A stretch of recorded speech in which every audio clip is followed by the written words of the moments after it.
Hello and welcome back to the Wizards Arena. My name is Draymore and this is Tech Your Deck Green. It's our 5th episode and we're looking at budget cards and then a slight upgrade you can pick up to replace those budget cards in your deck. So let's get in there, my fellow Planeswalkers. First up, we have Karametra's Acolyte. So the whole idea here is you can drop this human druid for mana on a 4/1/4 on turn like 3 or 4 and tap it and get like 4 or 5 mana. It's pretty easy to get out big creatures in green, have lots of devotion or enchantments, so she can start stacking up pretty quickly. Only about 3% of decks run her, and she'll only set you back about a quarter. Pretty good for the little budget card. And now the upgrade is Vala, Heart of the Wilds. Because she got reprinted, her price has dropped a bunch. She is now $13 instead of being like $50 to $60. So much better than she was. She's only running 3% of decks, probably because of that initial price spike and also the Jumpstart printing is not enough yet to get her into circulation. Plus, some people might not know about her. She does have whenever another creature enters the battlefield under its controller may draw a card if it's the greatest power among every creature out there. So normally you run in a big creature deck. Also, you spend the green, tap it, add X mana in any combination of colors where X is the greatest power among creatures you control. So easily 4 or 5 mana, no problem, just like your Metro's Acolyte. Okay, next up, we're moving on to Nissa's Renewal, baby. Now, Nissa's Renewal is on about 1% of all decks, and it will set you back about a dime. That's it. Yes, it's an overcosted mana ramp spell, but there's mana ramp spells that cost 2 and get you 1, 4 that get you 2, it's just 6 that get you 3, and 7 life. There are some other ramp spells that are expensive that get you lots of lands, but they are way more expensive monetarily wise. So this is why this is the budget pick here. I like it running in one deck, obviously my landfall deck.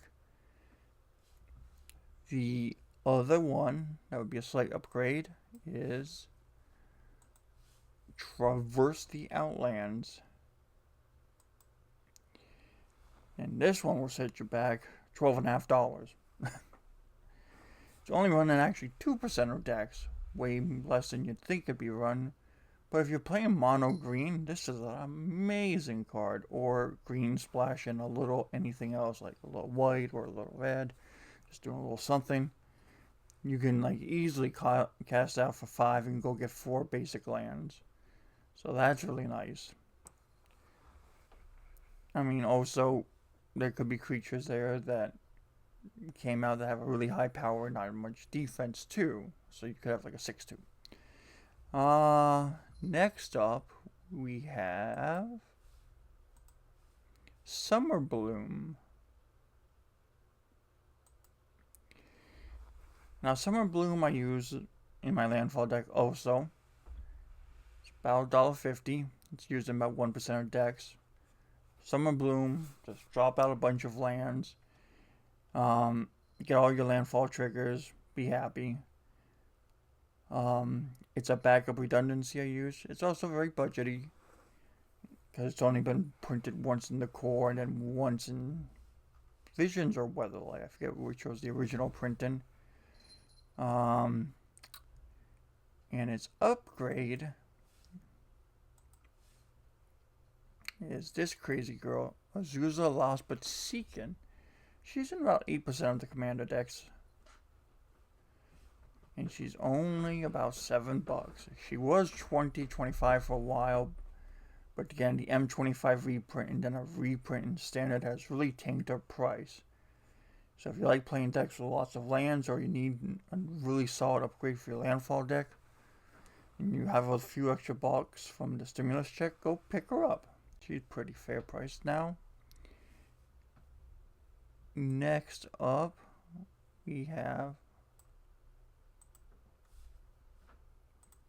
Creeping Corrosion. So for 2 and 2 green, you blow up all the artifacts. And this is not running hardly any decks, and it's not even going to set you back 50 cents. And artifacts are really favored in EDH and Commander.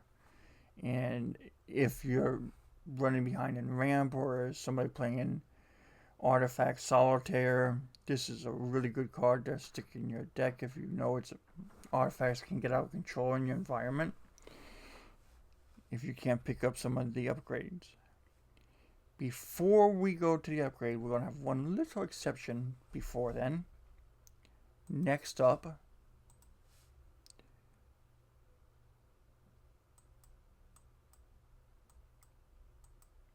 is Motari's Decree.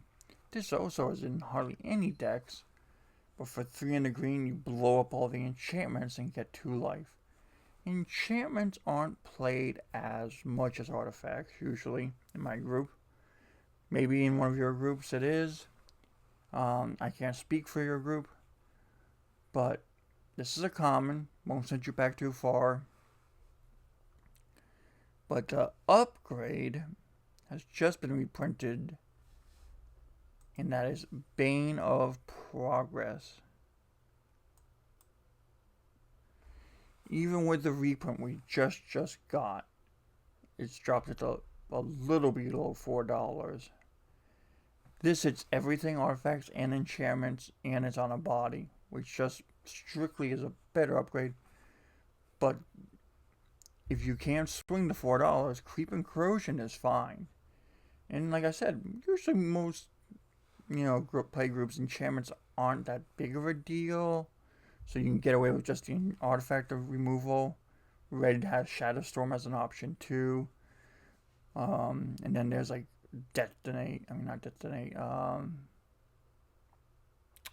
one red one from Amonkhet that blows up X artifacts. But Bane of Progress takes care of artifacts and enchantments for you in green. Next up, we have Evolutionary Leap. So for about $1, you sack a dude, reveal cards from top of your library until you reveal a creature, put that card in hand, rest in the bottom of random water. So if like one of your creatures is dying, sack it, get value out of it that way. You just have to have the mana up. And we'll go on to our next one. Oh, and this is only in about 3% decks. Next up, we got Greater Good. Now, because Greater Good's been reprinted a whole bunch, its price has gone down a whole bunch. It had been way more back in the day, but now it's at a respectable $350-ish. Only about 7% decks run it. You have to have a lot of power when you sack a creature to this. Like, I usually prefer doing it to like 4 or 5 or 6 power creatures, but 3 to draw 3 into your hand and then ditch 3. It's like, oh, I drew a land out of this and a card I don't need, so it's potential to like sift through your hand and get rid of the junk. And if you just want to bin stuff, like, oh, I sack a creature that's dying, draw some cards, bin some creatures into my yard, found a reanimation spell, there you go. Next up is a bonus card. We get to have a bonus card this episode. Garruk, Caller of the Beast. He's only in about 1% of decks. And everybody goes, oh, well, it costs 6. Well, it's Commander. We get to play with all the fun stuff here. He's less than $5, which for a Planeswalker is pretty cheap. What I really like about him is +1. Reveal the top 5. That's a pretty good dig. Put all creature cards revealed this way into your hand and the rest on the bottom. So I usually stick them in decks where I have like 40 plus creatures or 35 plus. You flip over 5 and you find 2 creatures. That's pretty good. 3 creatures. I've even hit pretty consistently 4. He is good. And then -3, put a green creature card from your hand on the battlefield. If you're playing mostly mono green, green red, there are so many good cards you can just gem onto the battlefield. The emblem hardly ever happens because you got to plus him 3 times and get him to still be alive. Whenever you cast a creature spell, search your library for a creature spell and put it on the battlefield. That's amazing. But I really like him for 6 mana. You get to dig 5 and potentially draw up to 4 or 5 cards. That is amazing. 5 cards, put all. I think that's what people are sleeping on. Is most Planeswalkers since him, you reveal the top 5 and choose one in secret. So that's why I like him so much, is you get all of the cards you find. Okay. Thank you for watching episode 5 of Tech Your Deck. My name's Ben Draymore with the Wizards Arena. We're going to have episode 6 going up on Wednesday. That'll be Allied Colors. And then probably on Friday will be episode 7 with Enemy Colors. And that will get us near the end of the season. We'll have a couple more after that. And then I got some ideas for the next season already brewing. So until then, you guys have a great day. And please like, share, and subscribe and comment below.